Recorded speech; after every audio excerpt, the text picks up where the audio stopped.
Final हुआ आज हो गया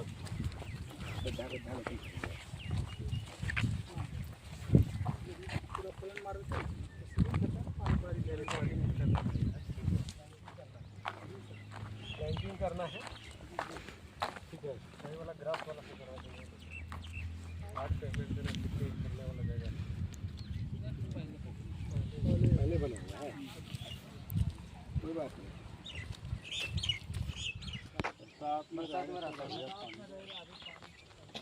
यहाँ यहाँ ये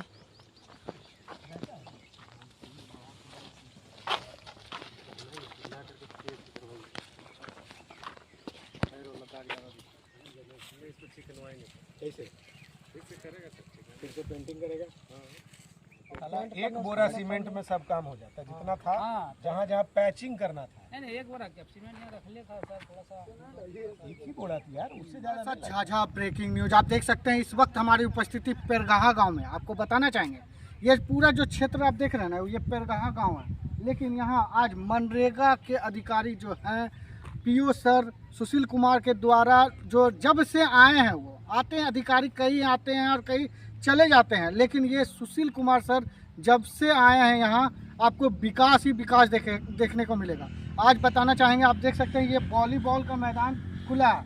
आपको ये भी हम अपने चैनल के माध्यम से बताना चाहेंगे, बहुत सारे ग्रामीण ये नहीं जानते थे और वॉलीबॉल टीवी पे ही देखते थे, लेकिन आज यहाँ वॉलीबॉल का ही मैदान देख सकते हैं। आपको यहाँ दिखाने का प्रयास करूँगा। देखिए यहाँ पे मैदान लेंगे, लड़का हो या लड़की हो निःशुल्क होगा।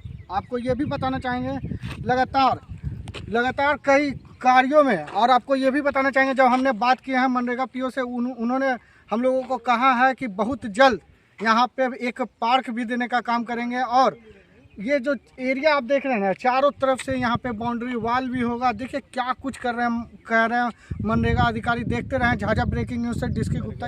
सिमरका गांव में है, किस ग्राउंड का काम देखने आए हैं? जी, पहले तो बहुत बहुत धन्यवाद। आप इस चिलचिलाती धूप में आप लोग भी आए हैं यहाँ पे। मेरा तो ये रूटीन वर्क है और हमें इसको सुपरवाइज करना है। सरकार की महत्वाकांक्षी योजना है कि हर एक पंचायत में बेहतरीन स्पोर्टिंग फैसिलिटी गांव के बच्चों को, गांव के युवाओं को प्रदान करनी है।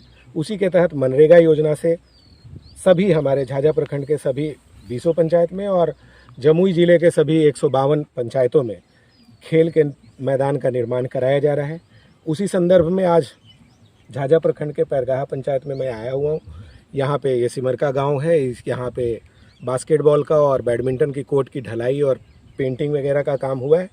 इसको हम लोग देख रहे हैं और अब चूँकि काम फाइनल स्टेज में है तो किन किन बिंदुओं को और इसमें डालना है, इन चीज़ों को इनकॉर्पोरेट करना है, उसी संबंध में आवश्यक जो दिशा निर्देश थे हमारे साथ जो कनीय अभियंता हैं और हमारे पंचायत के बेयर फूड टेक्नीशियन हैं और पीआरएस हैं, इन सबको समुचित निर्देश देने के उद्देश्य से यहाँ आया था। आप लोगों की उपस्थिति देख करके बड़ी खुशी है कि ये मैसेज दूर दूर तक जाएगा और सब लोग इससे प्रेरित हो करके अपना जो देश का है, खेलो इंडिया का जो स्लोगन है, माननीय प्रधानमंत्री जी के द्वारा दिया हुआ, माननीय मुख्यमंत्री जी के द्वारा जो महत्वाकांक्षी योजना है, अभी चल भी रहा है सभी जगह, सभी जिलों में, भागलपुर और पटना आदि शहरों में चल रहा है वो खेल। बहुत जल्द इस सुदूरवर्ती गांव में भी वो सारा नज़ारा दिखेगा और अच्छा लगेगा लोगों को। सर, ये मैदान तो बन रहा है, लेकिन इस खेल मैदान के रख रखाव के लिए कौन होंगे जिम्मेदार? जी, जैसे ही हमारा खेल निर्माण का कार्य पूरा हो जाता है, ग्राउंड के निर्माण का कार्य पूरा हो जाता है, हम लोग इसको ग्राम पंचायत में एक खेल के लिए एक समिति का गठन करेंगे और उस समिति को हम लोग हैंड ओवर कर देंगे इसके रख रखाव के लिए।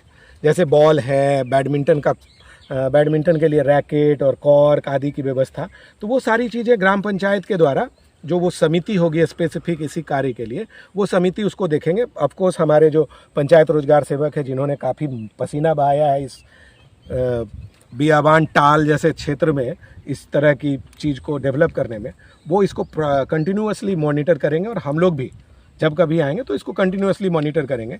जो आप कह रहे हैं बहुत अच्छा सवाल है आपका।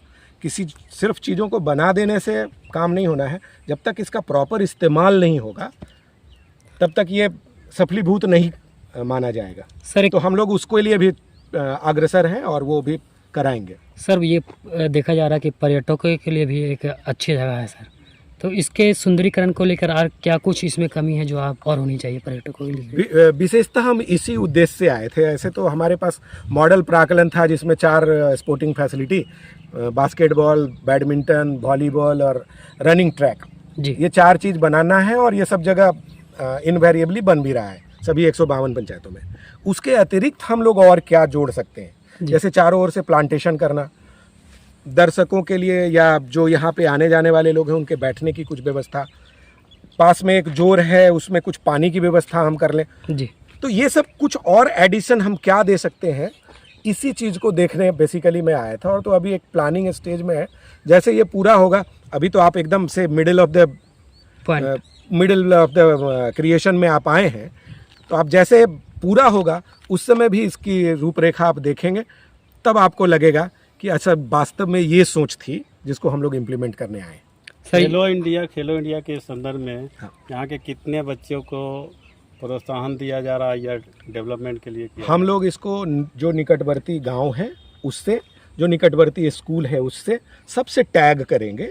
वहाँ के विद्यालय में जो स्पोर्ट्स के टीचर होंगे, मैंने बताया ना कि एक समिति का गठन करना है, उस समिति में यहाँ के जो प्रबुद्ध लोग हैं, खेलकूद में भाग लेने वाले जो लोग हैं, उन लोगों को हम लोग जोड़ेंगे और वो प्रेरणा के स्रोत बनेंगे। पहले तो हमको उनको एक इंफ्रास्ट्रक्चर उपलब्ध कराना था। प्रेरणा किसी भी तरह की हो, जब तक आप उनको इंफ्रास्ट्रक्चर नहीं देंगे तब तक वो सफलीभूत नहीं हो सकता। तो मेरा प्राइमरी जो उद्देश्य था वो उनको एक इंफ्रास्ट्रक्चर उपलब्ध करा देना। बाद का जो काम है वो भी हम लोग करेंगे कि हम लोग हैंड ओवर करने जा रहे हैं एक जिम्मेदार संस्था को, एक जिम्मेदार इंस्टीट्यूशन को। कितना का योजना है? ये 9,40,000 के आसपास इसमें कुल लागत आती है, लगभग उतना ही आएगा।